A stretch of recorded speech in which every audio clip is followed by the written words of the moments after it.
We are back with another OCG meta report, and today, right before the ban list takes effect, where of course Paradise Smasher and Appaloosa got banned, I wanted to see the current OCG metagame right before the ban list to see if there is actually any effect or major changes that the ban list is going to do. Before we begin, make sure to like the video, subscribe to the channel as always, and I'm going to be looking around and seeing in these decks which cards that were hit on the current newest OCG ban list are actually seeing play in the top tier of the metagame. Starting off, as we always do, with the best deck. And it's also going to be like a little bit of a Duelist Advanced Edition because there are some, like, for example, Holly Sue, Vanquish Soul. You got to get familiar with this deck because this deck very, very soon, probably like beginning of August, possibly even Worlds, is going to be one of the strongest decks in the metagame. So this is Vanquish Soul K9. Why is it being played? So the K9 attributes are Dark Earth and Water, right? No, actually only Dark and Earth. Sorry. Dark and Earth, and they're level 5s, which means that they also contribute to the attributes you need for Vanquish Soul, and they have synergy with cards like Jiawang and Holly Sue, which are also level 5. So there is a huge synergy between these decks, and this is why you're going to be seeing them together a lot, especially when K9 comes out. So 3 Jiawang, I'm not exactly sure, but Holly Sue, again, a very, very strong card, exactly the card that Vanquish Soul needed. Reveal another one from hand, special summon it, then reveal 2 and special summon from deck, which is a huge, huge power boost. They are playing the 3 Izuna. Izuna, if you don't know, if your opponent activated a monster effect in the hand, I think, or graveyard, during this main phase, you can special summon it from hand. Then you send K9 Lupus to the graveyard directly from the deck. Lupus can now summon itself back from grave and can quick Xyz into a rank 5. We'll get to the targets a bit later, but basically, as you see, it's the pile of level 5 monsters. You want as many attributes in the hand at all times. The one Kurikara, I've been seeing that a lot with Vanquish Soul, and I think it's going to be like, if you want a nice copy of Kurikara, this is probably like the prime time to do that, right? Pretty normal extra deck. I'm not exactly sure. Maybe you can fit in other rank 5s. You have the Nash Knight, right? The Nash Knight package is very, very strong, and it's not here in this deck. I think this is like a little bit more conservative. You got the Volcasaurus, which is a pop. You got the Vamana, which is a monster negate. You got, of course, the Ripper, which is also a search and a monster negate. You got the Valon, which is coming out in Duelist Advanced, which is a Book of Moon. And yeah, Vanquish Soul doesn't need a lot. They have a new Xyz monster as well. They have a new field spell as well. And this deck is going to be very strong. Very, very strong coming soon. Another deck that is getting support in the new set, Duelist Advanced, is Sky Striker. Possibly the last ever wave of support. But interesting to see how this is being played right now. And there are some new cards here to get to know, right? So this is like a mix of hand traps and board breakers, I suppose. Playing 3 different Rays and 1 Rose, which makes sense. And 2 Lemnis Gate, which is the new card. We'll go over it in a second.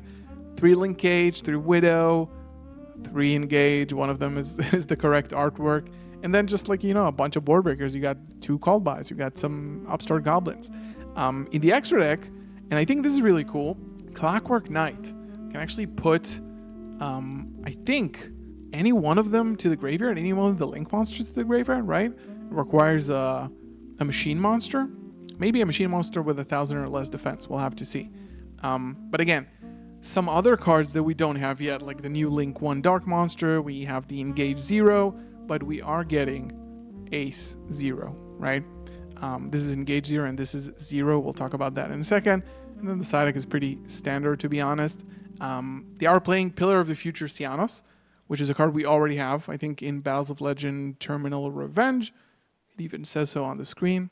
Discard 1 spell. Special summon this card from hand. If you normal special summon this card, you can special summon 1 Rose from deck or grave, and it locks you into machine monsters. So this basically on its own and a spell card makes a 0. 0 can add you any card you want. Then 0 can tag out into Rose and Ray. Very, very strong. And then this is the new card. Striker Special Maneuver Lemnis Gate. This is very important, by the way, because this has to target the exact amount. Target an equal number of Sky Striker Ace monsters and an equal number of Sky Striker spells in your grave. You shuffle them into the deck, then for every 3 cards shuffled, you return 1 card on the field to the hand. So Striker, very important to recycle your spells and your resources back into the deck, and this allows that. And if a Sky Striker monster is special summoned to your field while this card is in the grave, you can banish it and then immediately link summon a Sky Striker Ace Link monster. So this card is at least a one-off. Yeah. Another Duelist Advanced special, Lunalight. This is very, very highly likely not going to be the way you see Lunalight. Probably going to see it just as a pure deck. But I thought this is cool. Like, we all love fusion piles, right? Tearlaments. You know how much I love Tearlaments, right? And how good I play it.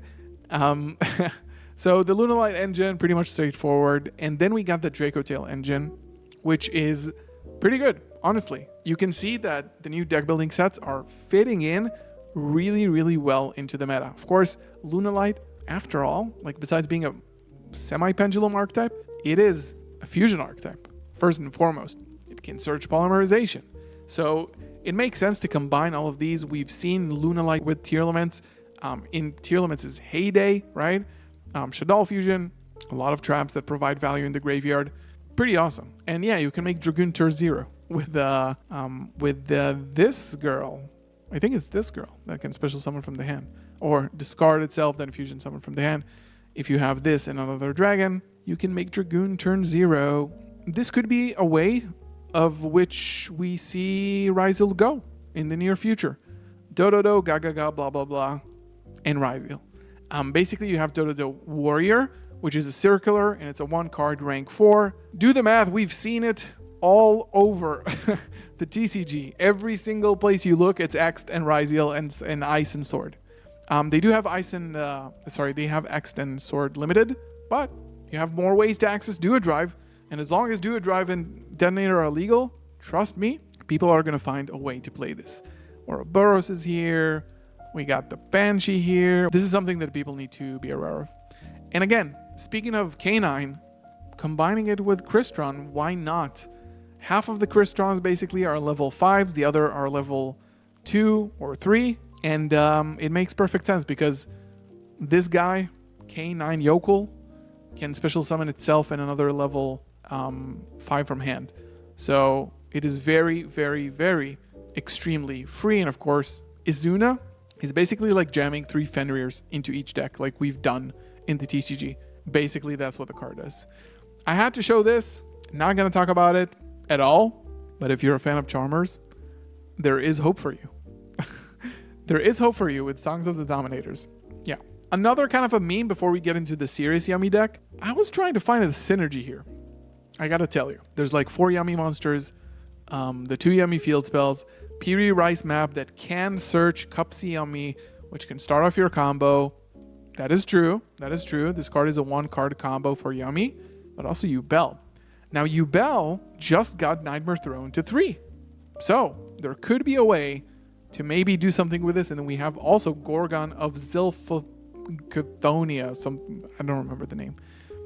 In the OCG, it's called Beautiful Magnetic Machine Destruction. Well, that is not the name. They gave it here. It's Gorgon of Zilphathonia or something like that. This is how people are going to be playing Yummy, most likely. A lot of hand traps, 3 copies of each name, Dominus Purge, which is insane, and then Obedient School. If you don't know Obedient School, without listing its actual effect, what it does, it is special summons from deck 1, 2, 3. Each one of these monsters locks you into beasts. You can combo for days with your Link 1s and your Synchros. This deck is basically, I would say, second best in the OCG right now after Vanquish Soul. This deck is sticky. This deck is annoying. Better get to know it soon. Orcust Millennium. We just got the Orca support in the new Battles of Legend Monster Mayhem that wasn't released in Europe, by the way. So this is kind of a template. We've been actually seeing Orcust and Punk actually topping regionals recently in the TCG already. Of course, it's only in the North America, right? 3 Gearsuit, 3 Harp. These are full combo. 3 Nightmare, Wand, Symbol, Crown. And then basically the Millennium Engine, like we've seen in Master Duel with the Wedju Temple, is basically like Golem, Summon, Search, place a card from hand, get Sengen Jin, Summon, place, Summon Doom Dragon, and then you have a level 8, 8, and 6 and you make a zombie vampire, which in this deck is very, very good because you load up your graveyard and you get to a combo piece. And I think this is the first time I noticed like one of the cards from the ban list. It's already being played at 1. I haven't even seen Apollousa, I don't think. And lastly, is there Apollousa here? No? Punk. Just pure psychic punk with Serene Girl, with a brain jammer thingy, and then of course the 3 rising scale, which is the new punk card. I don't know if it's going to be played exactly like this. Probably like people are going to jam Fiendsmith into it somehow, right? As we do in the TCG. But this is like a cool template and some hints at like some cards from Duelist Advanced that you can actually play. This is one of them, Serene Psychic Girl, which is going to be released in Duelist Advanced in about 2 weeks. If it is normal, special, you can banish 1 card from your hand, and if you do special summon 1 level 4 or lower psychic from deck, locks you into extra deck summoning for psychics. But it summons Xehamine from the deck, full combo. And then of course this guy, which was sort of like an early support for Punk, but overall just a great psychic monster. Each time your opponent activates its effect, you gain 300 life points when it resolves. And during your opponent's turn, as a quick effect, you can pay 1500 and tribute this card to either pop every single face-up monster your opponent controls or every face-up spell or trap your opponent controls. This is a great time card. It's a great level 11, which is very relevant in Punk and Psychic decks, and it's good. It was an Alliance Insight. Yeah. So this is going to be the rundown of the metagame, which is very, very relevant coming to the TCG very soon. Duelist Advanced, Monster Mayhem, all of these are basically connecting TCG and OCG ahead of the World Championship. Let me know what you guys think about this video. Make sure to like the video, subscribe to the channel as always, and I'll see you in the next one. Peace.